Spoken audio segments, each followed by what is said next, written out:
So today we're looking at the 3 tenses we use when we refer to the future in English. So the most common future people learn is when they use will. Will is very easy to use, okay?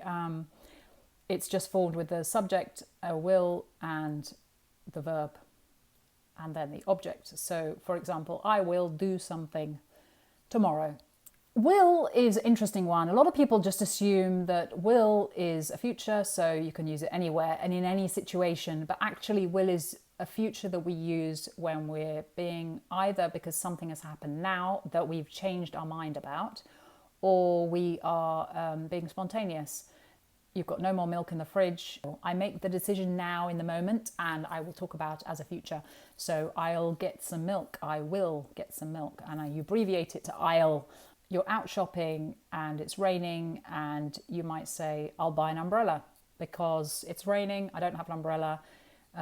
You're making a spontaneous decision about something you're going to do in the future. Or your friend, you're supposed to be meeting your friend tomorrow and they cancel their plans. So you say, oh, that's a shame. I'll go swimming instead.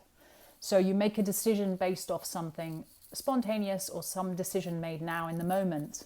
Okay, so it's not a pre-planned future event. When we talk about a pre-planned future event, we will use the present continuous for the future. So the present continuous for the future works exactly the same as the present continuous. It's structured the same. So if you think about the present continuous, I am talking now, something I'm doing now, I will say something like, I'm going to the cinema tomorrow. So when I use that, it's not a spontaneous decision now. It's a plan. I probably have bought the ticket. I know I'm going. I've made arrangements with friends, and it's a pre-planned future event. Or I could say I'm going on holiday next month. I've already bought my flights. I know where I'm going, etc. You could also say, I'm having dinner with friends on Saturday, so it's arranged. We spoke about it yesterday or last week, or we've booked it ages ago. Something that is pre-planned, it's fixed. Usually you bought the ticket, or you booked it, or you've spoken about it, and it's not a spontaneous last-minute decision. When it's a spontaneous decision, you would say, I'm having dinner with my friends on Saturday, if it's a pre-planned thing. And then if that goes wrong, if they cancel on you, everyone cancels on you, you can say, well, I'm not going to do that, so I'll go to an art gallery, or I'll go swimming, or I'll go and see some other friends, or I'll do this. So you will change your mind in that moment because of something changing, and you will make a spontaneous decision then, and that's when you'll use will.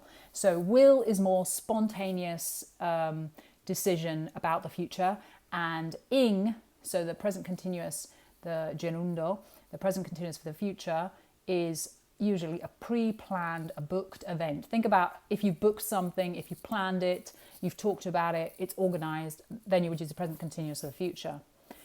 Just to add on, there's a present continuous with going to. An example of this could be, I am going to see my friend later, okay?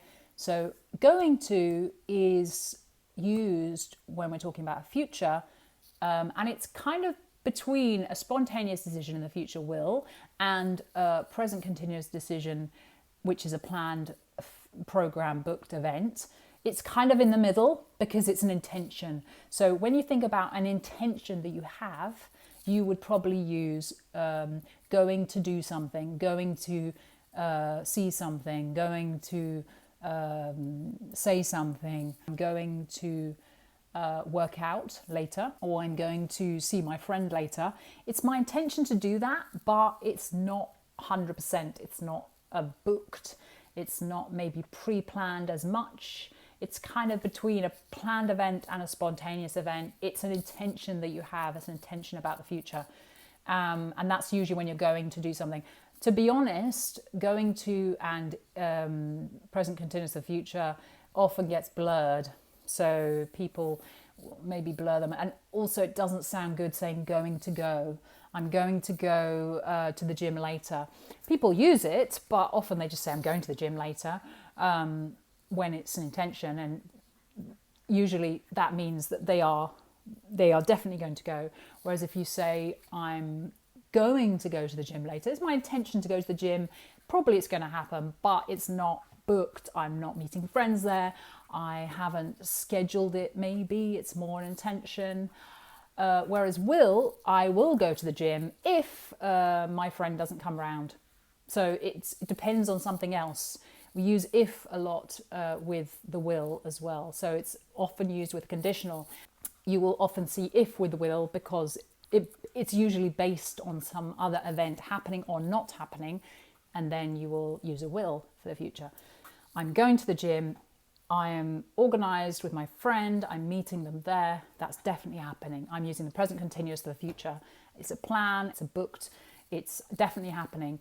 If I use going to go to the gym, or then it's my intention to go to the gym. It's not maybe as booked or planned. I may be not meeting friends there. It's just my idea that I'm going to do that. I probably will do it.